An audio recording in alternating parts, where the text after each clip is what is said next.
Hi everyone, this is Walt Cassidy. I'm recording this from central Brooklyn, New York City, the greatest city in the world. I hope everybody's doing well and getting through the crisis at hand. It is Sunday, March 22nd, and I'm going to be reading Chapter 1, The Global Village, from my book, New York Club Kids by Waltpaper. When I arrived to New York City at 19 years old, I was as green as they come.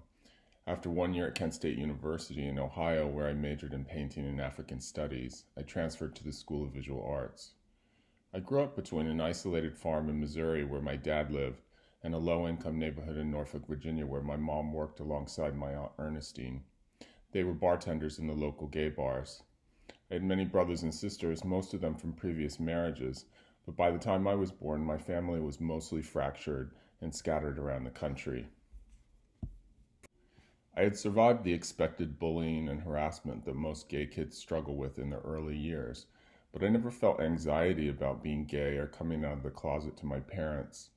As a result of my mother's work and her circle of mostly gay friends, I was luckily surrounded by very positive attitudes about homosexuality, at least within our own home. I was also raised agnostic, so I didn't have to deal with any of that oppressive religious dogma. From a very early age, I began dressing up and creating fantasy worlds for myself. I would wear my sister's Easter dresses, hang hooded jackets off of my head, and pretend that I had long red hair. Somehow I got the idea that long red hair represented strength and independence, likely from watching the Pippi Longstocking films that were so popular at the time. Seeing Pippi's adventurous spirit in those films gave me the liberty to indulge in a number of quirky habits. I spent a good amount of time alone as a child. I longed to be a part of a family unit and to have that companionship of my siblings, but it just wasn't the case. So I kept myself entertained with my own creativity and imagination. My mother left us when I was very young to care for my sick grandmother. She eventually returned, but this first imprint of abandonment was embedded on my young psyche. Upon returning, she seemed to be very proud of the fact that I had often been mistaken as a little girl. She would often remind me of how pretty I was with the stories of my mistaken gender identity. When I began to dress up in my sister's dresses, creating different characters, she found it amusing and supported my expression. My father wanted to be an artist, but he kept his own creativity as a hobby and focused on taking care of us and earning money. He loved that I had a naturally strong creative voice and all the makings of what he had hoped would one day be a successful artist. He was unable to live that dream for himself, so he dedicated himself to making sure I had that opportunity. My family suffered endless conflict, which is why whenever anyone got the chance to flee, they ran for it. Because my brothers and sisters were all from different marriages, they were always pitted against each other. The one thing that I could offer to dissipate the negativity, if only for a moment, was my creativity. In my young mind, I must have thought that changing the way that I looked and keeping everyone entertained and impressed with my artistic creations would keep them from fighting or even worse, disappearing. It was a classic example of a child having to come to terms with being the caretaker of a dysfunctional family. My creativity quickly became the only anchor that I had. By the time I hit my teens, I had found sanctuary in the local hardcore punk scene, which gave me my first taste of what it was like to be a part of a family, albeit an adopted family rather than a biological one. My black mohawk, eyeliner, piercings, and clothing protected me in some regards, but they also simultaneously painted a large target on my back. In addition to being gay, I lived on the wrong side of the tracks in a mostly African American part of town. As is often the case with black neighborhoods, there's usually at least one standout white kid living there, and I was that kid. The school buses didn't come to our neighborhood, so every day I rode the public bus with the black kids from my area. It was a bus full of jerry curls and one giant mohawk. I never had any friction with the black kids growing up. My problem started when I got to school and had to deal with the white kids from the more affluent neighborhoods. I was taunted every day for the way that I looked, but I never ran away from the harassment. My dad raised me to believe that I was a completely unique and special person. I believed that I was worthy of my place in the world, however abrasive a given social situation may be. He constantly recited this Matthew Arnold quote to me, "Resolve to be thyself." and know that he who finds himself loses his misery. I've cherished this quote throughout my life as a source of inspiration, and I still rely on it to this day. One afternoon in Norfolk, I was walking home from high school. A pickup truck full of white guys drove by. They began shouting names at me, to which I impulsively responded by flipping them off. Not the smartest idea on my part. I usually was quite good at ignoring people's taunts, but for some reason in that moment I didn't. They immediately stopped the truck, leapt out, came running towards me, and began repeatedly punching me in the face. I knew that I didn't stand a chance defending myself physically against this large group of guys, so I quickly decided to act crazy. I asked them to keep hitting me in the face. I told them that I liked it, and I stepped closer to them. They didn't know what to do with that reaction. I had absorbed their aggression and become a mirror. Surprisingly, they were so thrown by my reaction, they stopped punching me, got back in the truck, and drove away. I still have multiple scars on my face from different experiences like this growing up. Realizing that pretending to be crazy in different ways could be a useful defense, I began to cultivate that perception of myself however I could. Not only was I donning the punk attire of combat boots and a leather jacket, but I also began openly experimenting with taboo practices, like witchcraft, through a local metaphysical supply store called Ye Olde Mystique Shop. Practicing witchcraft and manipulating my identity through my clothing empowered me. It gave me some sense of control in an environment where I felt none. Fear is a powerful means of control, and the two things that people fear the most are insanity and the devil. I often work those angles to survive. I also became interested in Charles Manson and his family. Because I was born in Southern California in the early 1970s, he was the scariest public figure that I could think of as a reference. While I was genuinely curious about the ideas of alternative families that the different cults that had sprung up in the 1960s represented, I was more interested in adding Manson as a defensive tool to my curated identity. I posted a giant picture of him in my school locker, and for further realness, I hand-poked a tattoo of his name on my arm. While these gestures did not completely save me from harassment, they did help create a protective barrier around me. Occasionally, my punk looks got me into some pretty unsavory predicaments. Once I was falsely accused of shoplifting a bracelet at the local mall. The police were called by a shop attendant, and I was detained. They searched my bag and jacket for the missing bracelet, which was nowhere to be found. In response, the police said that they should strip search me, but they didn't want to get AIDS from a faggot like me. Here I was again, surrounded by straight white guys, being harassed and taking verbal hits. This seemed to be a constant that I could never fully shake, despite the protective tools that I was trying to integrate into my identity.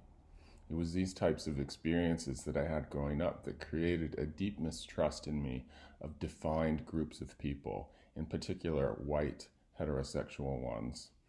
Nevertheless, I survived high school. In my senior year, I became obsessed with moving to Africa to become an artist.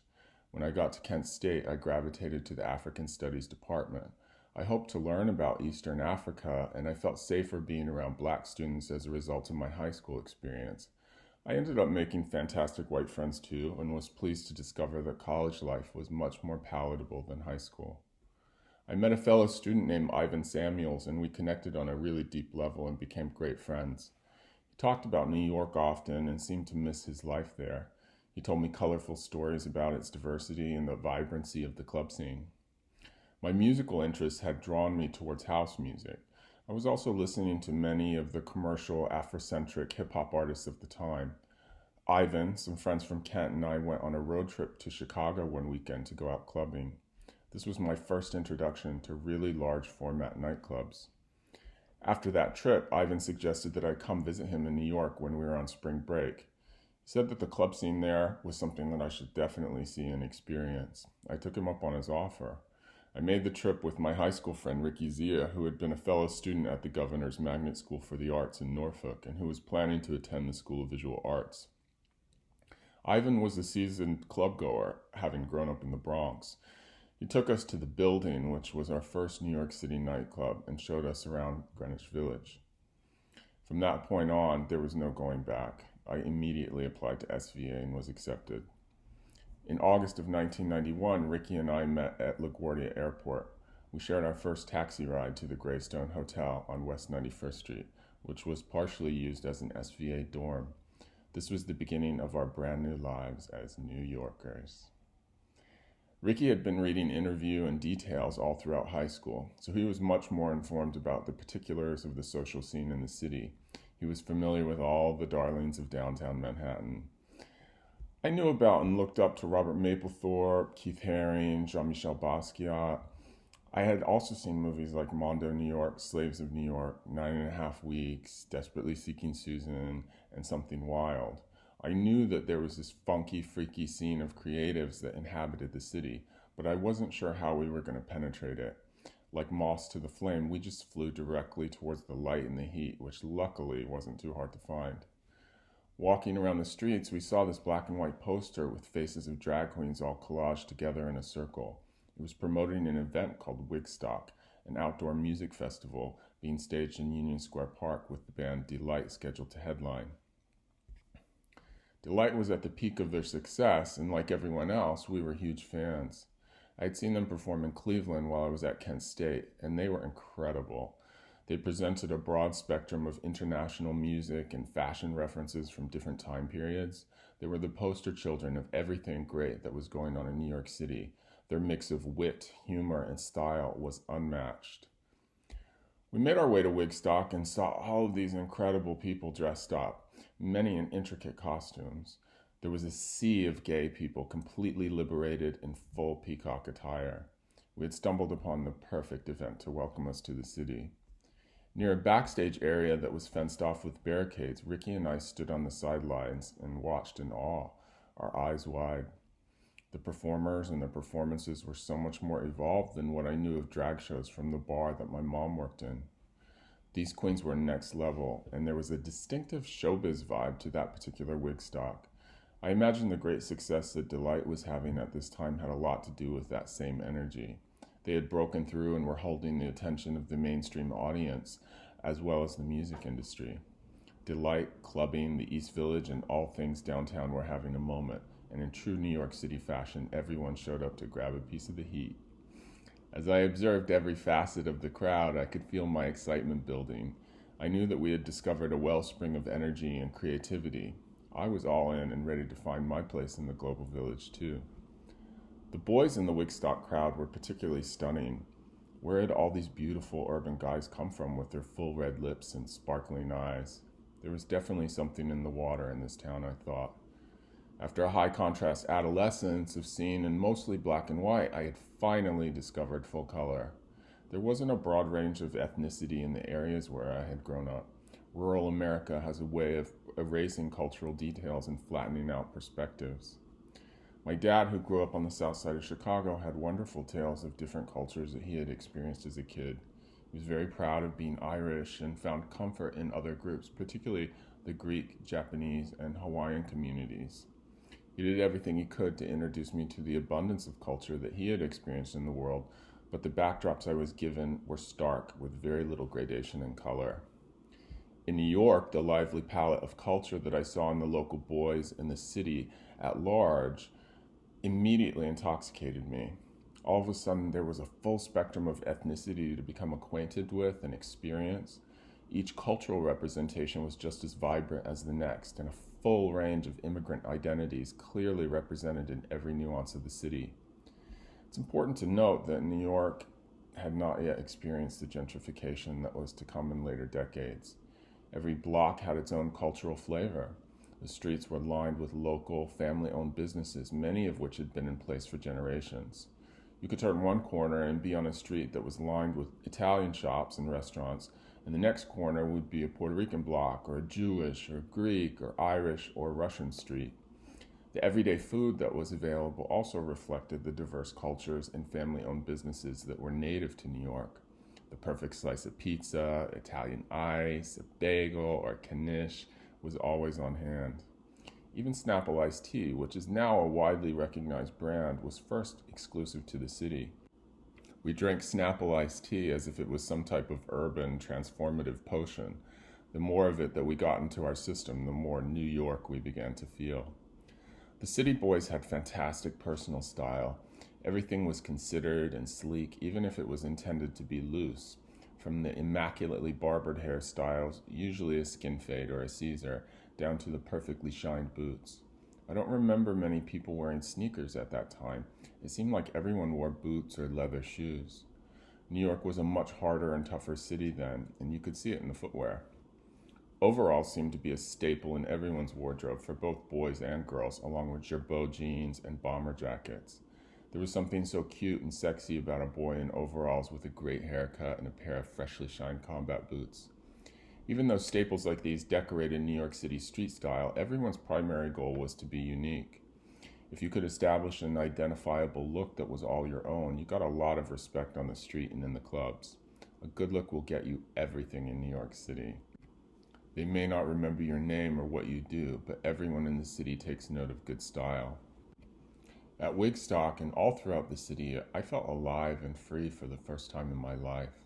All of the imposed boundaries and prior limitations that I had experienced were erased in that day and the weeks, months, and years that would follow. The terrain was wide open and the possibilities were endless. I only had a couple sexual experiences with boys growing up and a handful more with girls. Most of my desires were cashed in on fantasizing about some unattainable straight guy that might have been friendly to me in geometry class in high school. There just wasn't that much fruit to pick from the vine where I grew up. Now I was in an orchard that was spilling over with the brightest, freshest, and sweetest fruit. There was one hitch, though. We were smack dab in the middle of the AIDS crisis as it continued to wipe out huge volumes of people from our community. Safe sex was heavily promoted. Every gay bar, bookstore, and coffee shop had bowls of free condoms. But there was still a lot of uncertainty about how AIDS was transmitted and if there was ever going to be a successful treatment. You could feel the heaviness of AIDS in the air, but by the 90s we had processed it for a decade. Being gay and living a full life didn't seem to be on the menu. Many of my mom's friends from the gay bar where she had worked had passed. She used to say to me, "Don't drop your pants for just anyone." Sex felt off limits to me, not because I had any shame or guilt about being gay, but because I, like most people, was still grossly uninformed about the details of HIV and AIDS. I had anxiety using public bathrooms, fearing that I might get the virus from sitting on a toilet seat. I wasn't sure if it could be transmitted from kissing someone. There was just so much that I didn't know, and as is the case with anything, lack of knowledge leads to fear. Luckily, beauty is more powerful than fear, and there we stood in Union Square Park, in a sea of beautiful and unknown possibilities, a vast community of individuals and creative expression. It would be some time before I would come to fully explore the sexual opportunities that the city offered. Instead, I focused my time and energy on dressing up, dancing, making new friends, and expanding my mind.